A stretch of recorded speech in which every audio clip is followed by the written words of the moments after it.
मृगौलाको समस्या सामान्यतया भन्दाखेरि कस्तो हुन्छ भन्दाखेरि मृगौला चाहिँ जन्मदाखेरि सबैभन्दा धेरै काम गर्ने हुन्छ र पछि बिस्तारै उमेर सँगसँगै यो पनि बिस्तारै यसमा काम गर्ने क्षमताको ह्रास हुँदै जान्छ।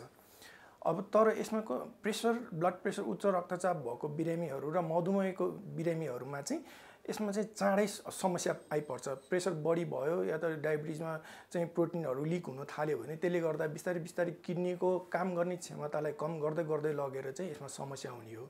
अब यो उच्च रक्तचाप र डायबिटिज र यिनीहरू त नम्बर 1 नै भयो समस्या संसारभरि नै किडनीको समस्या आउनेमा।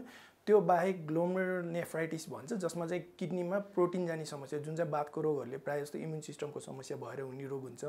कति चाहिँ पत्थरीको समस्या बारम्बारको युरिनरी ट्र्याक्ट इन्फेक्सनले गरेर हुने हुन्छ। कुनै चाहिँ तपाईँको पानी फोकावाला रोग हुन्छ, तपाईँको एडिपिकेडी पनि भन्छ, पोलिसिस्टिक किडनी डिजिजहरू त्यसमा पनि समस्या देखिन्छ। अर्को चाहिँ तपाईँको औषधिहरूले गरेर हुने एनाल्गेसिक नेफ्रोप्याथीहरू भन्छ, आयुर्वेदिक औषधि खाने हर्बल मेडिसिनहरू खाने त्यसले गर्दा पनि किडनीलाई असर पार्ने हुन्छ नि। कतिको चाहिँ जन्मजातै किडनीको समस्या लिएर आउने पनि हुन्छ।